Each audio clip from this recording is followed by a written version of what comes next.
right, guys, thanks for standing by. Charlie Edwards, still the WBC Flyweight World Champion. Over to you guys for questions.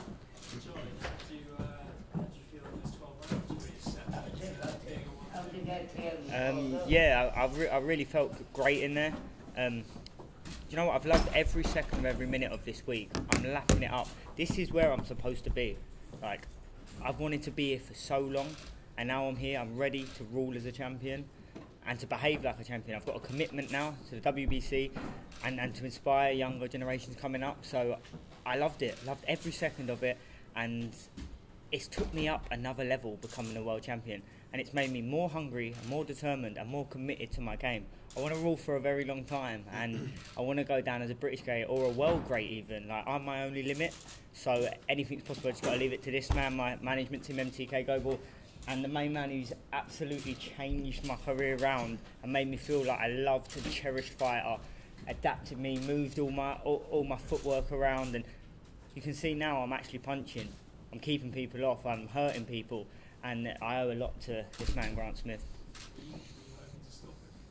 It was never a case of stopping him. I knew he was tough and game up. I sparred 28 rounds with him before, so I knew he was always going to be there. To be fair, I've got a lot stronger, and I was a lot better in this fight than I was in the spars with him. So I kept him off, but it was awkward because he was little with his head. He kept coming down low, and that's why I was leaning over on top of him. So it got to a point where I was not trying to stop him. I was just cruising it and playing it safe. Can I just make a point on that about stoppage, what we said? I think you'll see that Charlie nearly had him out there on a couple of occasions and he hurt him, but that guy went 12 rounds with Dalakane and never flinched. And I think you'll notice, and everybody knows, Dalakane's a very big puncher. His knockout ratio is very high, and if you just look what Charlie did to him, Dalakane didn't do it like that.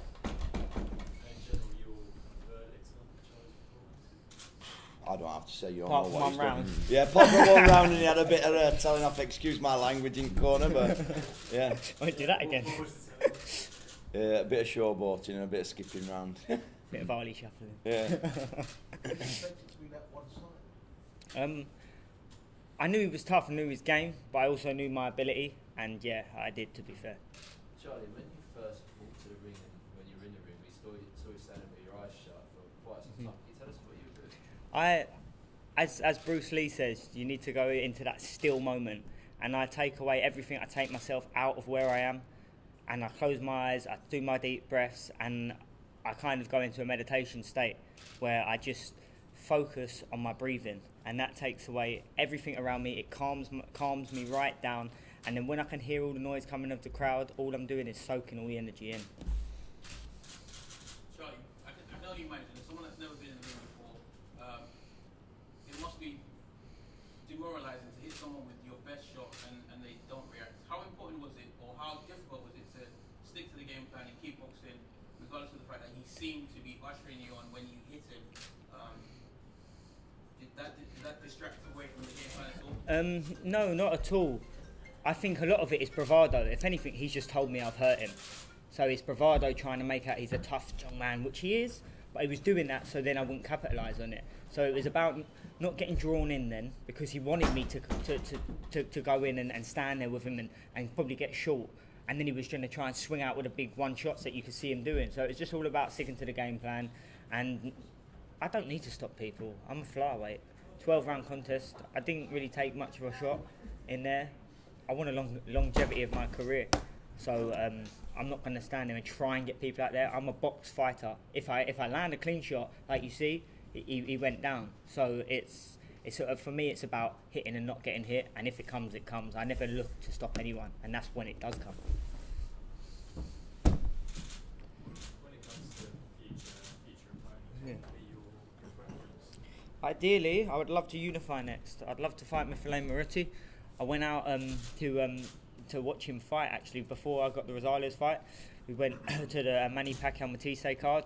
My sponsor, Simon Lawley of GoPac, took me out there to watch him in the flesh, because we said there might have been some inklings about fighting him. So we went out there, took a look at him, and from that day I was like, I want to fight him, I can beat this guy.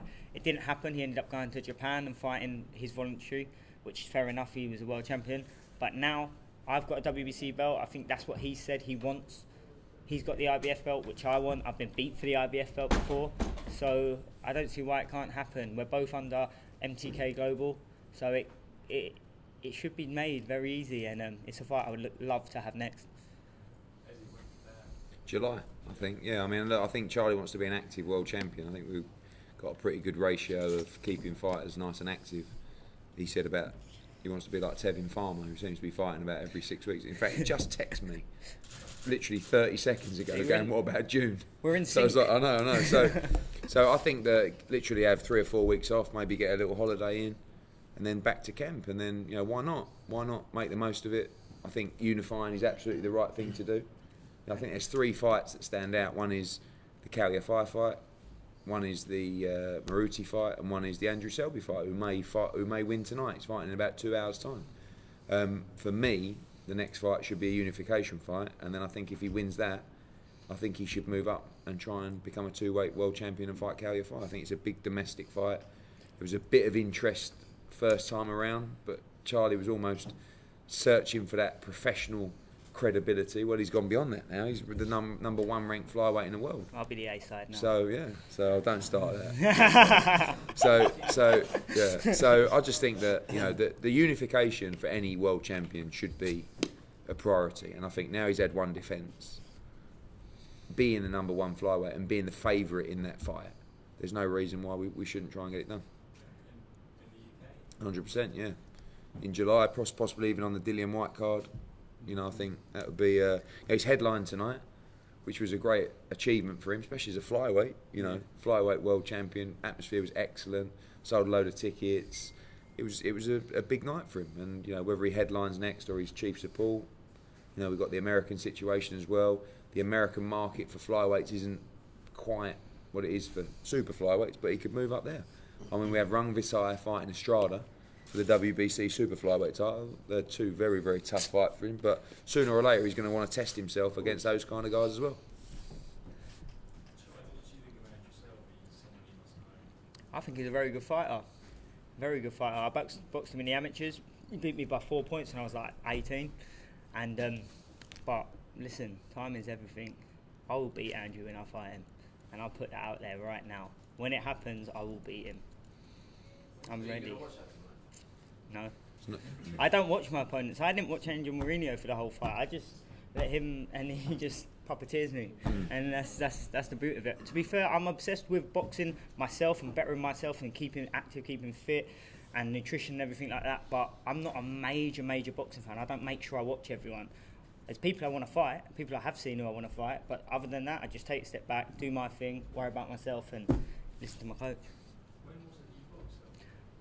It was in Poland. I think I was 18, and it was European gold medalist at the time as well. But trust me, I've sparred a lot of rounds with Andrew Selby, and it's a fight everyone will be interested in. It's going to be something on the legacy.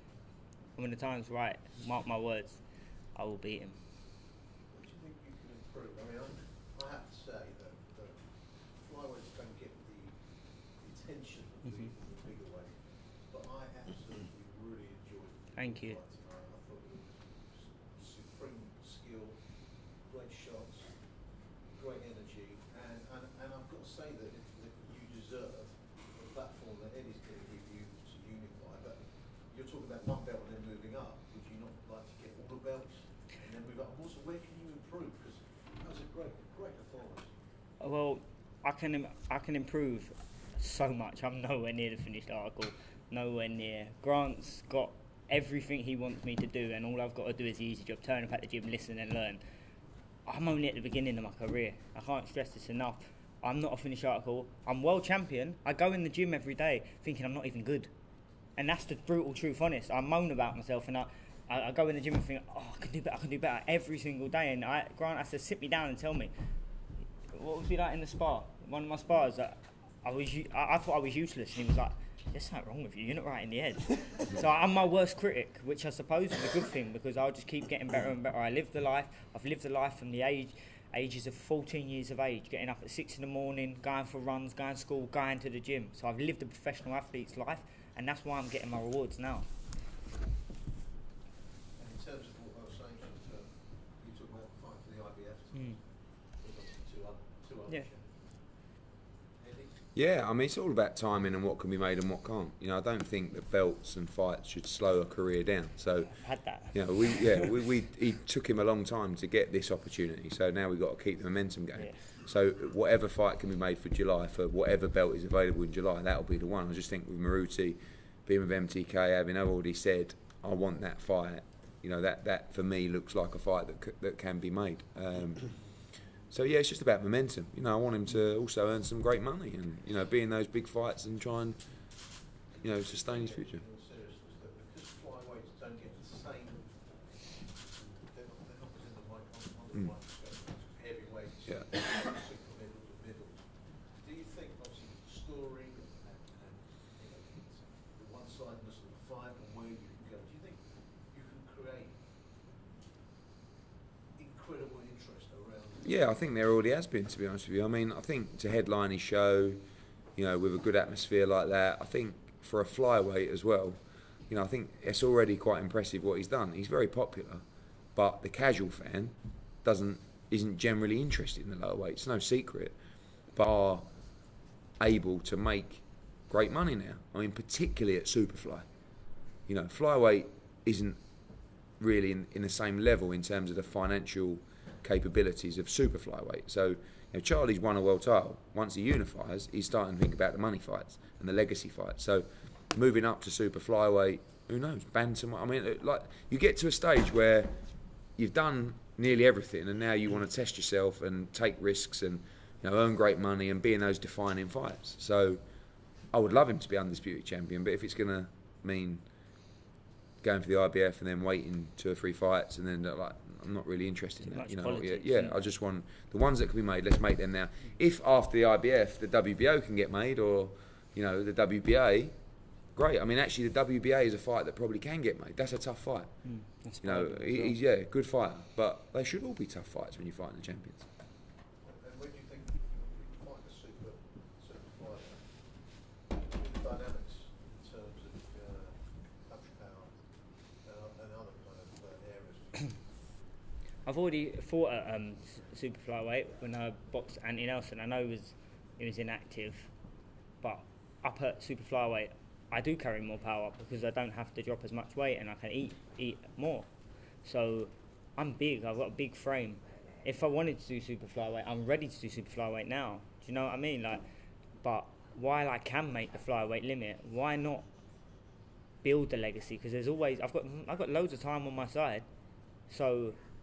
But again, if the opportunity arises, if I don't have to vacate this and I can move up, take Cal Yafai's title, and then pick what title I want to keep, then I'm all options. The money's right on the table and everything's right. Let's do it. I want legacy fights, and the only way is to fight the other champions. I get up for other champions. It makes me push myself to my limits, and that's what I want. And I'm sure with this man, it will be possible. All right, guys. Congratulations, Charlie. Thank you.